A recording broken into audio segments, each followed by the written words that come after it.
We're entering the month of July, and USC recruiting is still on fire. They still have the #1 class in America at the moment. And despite all of the haters saying, oh, USC recruiting always starts out hot, eventually they're going to get a wave of decommits. Well, it seems like the commits are rolling in by the day for USC, and eventually I'm going to end up committing in USC. At this point, they're getting everybody. It seems like everybody they go after commits to this program. And with how dominant USC's recruiting has been this year, it's a sign that the Trojans are about to experience a renaissance. Do you remember the golden age of USC football that everybody always talks about under Pete Carroll? Well, we could see that era return under Lincoln Riley, and it freaks out college football because can you imagine how elite USC can be with recruiting, NIL now being weaponized? Not just can USC lock down the state of California, but they can get anybody from any state, rather it be Texas, Florida. And with the level of talent that USC is going to be bringing in, they're going to have a roster that's good enough to compete with the Ohio States, the Bamas, the Georgias of the world. And that's what makes the future of USC football so scary under Lincoln Riley. Yes, the Trojans have regressed the last couple of years since his first season when he won 11 games, and they went 7-6 last year. But you're not always what your record says you are.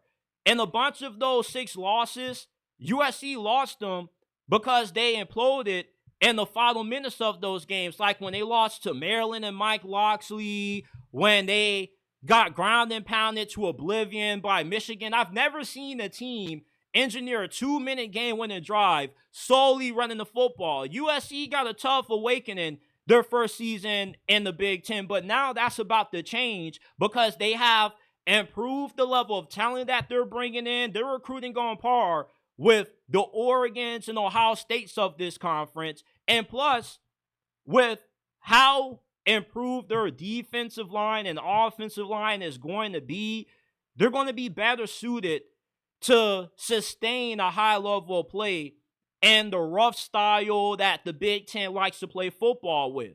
Now you're not going to be able to just gash USC on the ground. Now you're not going to be able to just push them around on the offensive line. They're not going to be the finesse team this season that you saw last year. They're going to be more committed to the run. They're going to be more balanced. And you already have one of the best receivers in the nation, and Malachi Lemon, who doesn't get talked about enough. You got Jaden Mayava, who could end up being the best quarterback in the Big Ten this year. Lincoln Riley is the quarterback guru of college football. There is no QBU in college football because Lincoln Riley is QBU. Nearly every quarterback that he touches turns to gold.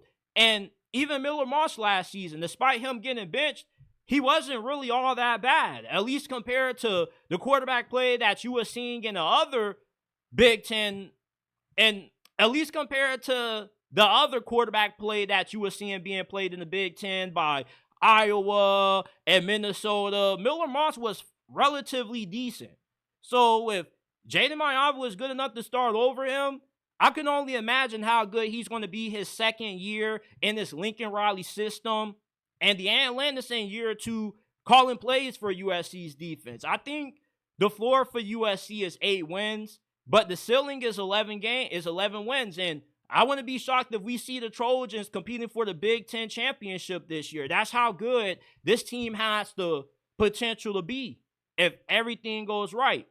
So USC, with the level of dominance that they've had on the recruiting trail right now, college football should be really freaked out because the last thing you want to see is USC finally getting the ball rolling and actually being able to weaponize the local recruiting talent that they have in California. If USC can lock down at least the majority of the blue chip guys in that state, they're going to be good enough to win a national championship, and they don't even have to leave their backyard to do so. That's what made those Pete Carroll teams so great. They were able to keep that great in-state talent at home, and they also were able to branch out to a few other of the talent-rich states to get some of those best recruits, and that's why they were so dominant during that golden age of USC football, and we're starting to see this program experience a renaissance. It starts by winning the offseason with recruiting. Then you start to see that momentum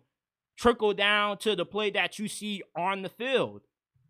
I see why college football hates USC so much. It's not that you hate USC for what they have been, but you hate what USC has the ability to become when they actually have everything going right for them on the field and in recruiting.